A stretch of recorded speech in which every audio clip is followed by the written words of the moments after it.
लाडकी बहीण योजनेचा पुढचा हप्ता आता कधीही तुमच्या खात्यामध्ये जमा होऊ शकतो का? सरकारकडून निधी वाटपाची तयारी सुरू झाली आहे का? आणि ज्यांना प्रत्येक महिन्याला नियमित पैसे मिळतात, त्यांनी आता कोणत्या गोष्टींची काळजी घ्यायला हवी?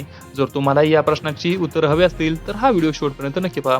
नमस्कार मित्रांनो, आपल्या सर्वांचं मनापासून स्वागत आहे आपल्या चॅनलवरती. लाडकी बहीण योजनेमुळे राज्यातील लाखो महिलांना दर महिन्याला आर्थिक आधार मिळत आहे. अनेक कुटुंबांमध्ये या पैशांचा उपयोग घर खर्च, मुलांच्या शिक्षणासाठी, औषध उपचारांसाठी आणि छोट्या मोठ्या गरजा पूर्ण करण्यासाठी केला जातो.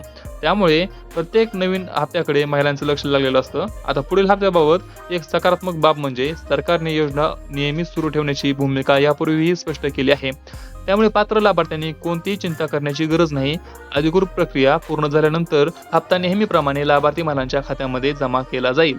मात्र पैसे वेळेवर मिळवण्यासाठी काही गोष्टी तपासणं खूप महत्त्वाचं आहे. तुमचं आधार कार्ड बँक खात्याशी लिंक आहे का? डीबीटी सेवा सुरू आहे का? आणि बँक खाते सक्रिय आहे का? याची एकदा खात्री करून घ्या. या छोट्या गोष्टी व्यवस्थित असतील तर हप्ता मिळण्यात अडचण येण्याची शक्यता कमी होते. अनेक महिलांना असं वाटतं की इतरांच्या खात्यामध्ये पैसे आले आणि माझ्या खात्यामध्ये अजून पैसे का आले नाही. पण एक गोष्ट लक्षात ठेवा की पैसे सर्वांच्या खात्यामध्ये एकाच वेळी जमा होत नाहीत. बँक निहाय आणि जिल्हा निहाय टप्प्याटप्प्याने रक्कम जमा केली जाते. त्यामुळे थोडा संयम ठेवणं महत्त्वाचं आहे.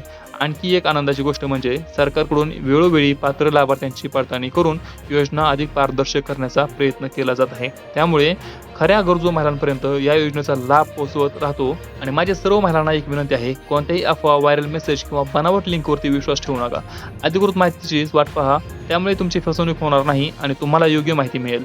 सरकारकडून पुढील हप्त्याबाबत अधिकृत घोषणा होताच आम्ही त्याची संपूर्ण माहिती सर्वात आधी तुमच्यापर्यंत पोहोचू. त्यामुळे आपल्या चॅनलला सबस्क्राईब करा आणि बेल आयकॉन सुरू ठेवा. शेवटी मला कमेंटमध्ये एकच गोष्ट सांगा की लाडकी बहीण योजनेतून मिळालेल्या पैशांचा तुम्ही जास्तीत जास्त उपयोग कशासाठी करता? तुमचं उत्तर इतर महिलांनाही प्रेरणा देऊ शकतं.